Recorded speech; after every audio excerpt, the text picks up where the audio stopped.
अभ्यास 6। माननीय सदन के सामने यह विनियोग विधेयक क्रमांक 3 आया है और इसमें यह व्यवस्था दी गई है कि भारतवर्ष की संचित पूंजी में से 1 अरब और 60 करोड़ रुपए से अधिक धन निकाला जाए और उनको भारतवर्ष की उन सेवाओं पर खर्च किया जाए जो अनुसूची में अंकित हैं। उदाहरण के लिए, जैसा कि हमारे पूर्ववर्ती मित्रों ने कहा है, संभवतः इस विनियोग विधेयक में जिन जिन कार्यों के लिए और जिन मंत्रालयों के लिए जितने धन की आवश्यकता है उनकी यहाँ एक सूची दी गई है। इस वर्ष 1968 की अपेक्षा जो विशेषता रही है वह यह है कि जब से बजट आया है तब से भारतवर्ष में सारे किसानों के लिए और उन दूसरे मित्रों के लिए जो किसानी करते रहे हैं उनके सामने एक प्रश्न रहा है और वह प्रश्न यह रहा है कि उनकी सरकार और उनके कुछ बोलने वाले जब तक यह बात कहते फिर रहे हैं कि देश में हरित क्रांति आनी चाहिए। हाँ, हरित क्रांति आ रही है। इससे पूर्व भी कांग्रेस पक्ष की ओर से समय समय पर इसी प्रकार के नारे दिए गए।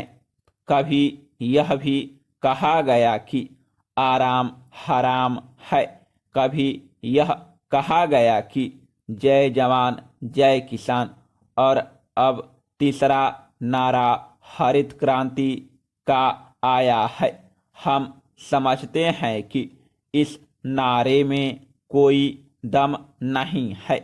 इस नारे में इसलिए कोई दम नहीं है क्योंकि यह नारा देखने में बहुत आकर्षक, बहुत सुंदर है, लेकिन इसके पीछे तथ्य बिल्कुल नहीं है। किसानों के ऊपर टैक्स लगाने की मंत्रिमंडल के द्वारा और कांग्रेस के अन्य मित्रों के द्वारा जो बात कही गई है, वे मित्र कभी खेती करते नहीं हैं और न खेती के बारे में जानकारी ही रखते हैं। Paragraph change. आदरणीय, भारतवर्ष में खेती का जो सबसे बड़ा प्रश्न चल रहा है वह दो बातों के ऊपर आधारित है और यह कृषि की समस्या न होकर खाद की समस्या भी है। प्रतिवर्ष हम खाद्य के रूप में बाहर से करोड़ों रुपयों का अनाज मंगाते हैं और अनाज का उत्पादन करने के लिए हम प्रतिवर्ष करोड़ों रुपयों की खाद मंगाते हैं।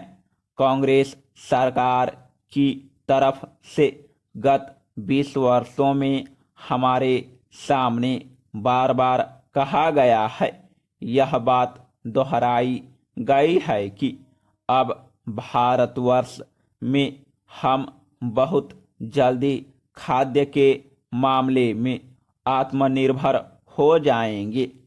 हमको खाद्य की चिंता नहीं करनी चाहिए, लेकिन कांग्रेसी मित्रों ने जितने जोर जोर से यह कहा कि हम खाद्य की समस्या सुलझा रहे हैं, उतनी ही खाद्य की समस्या उलझती गई है।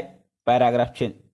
जनसंख्या की जो बात कही जाती है उसके मामले में हम यह निवेदन करते हैं कि एक बार फिर परिवार नियोजन के बारे में और जनसंख्या के बारे में जब सारे संसार में चर्चा चल रही थी तो हमारे योग्य मित्र श्री शिलभद्र याजी को याद रखना चाहिए कि उस समय रूस के पत्र प्रवक्ता ने आलोचना करते हुए क्या लिखा था।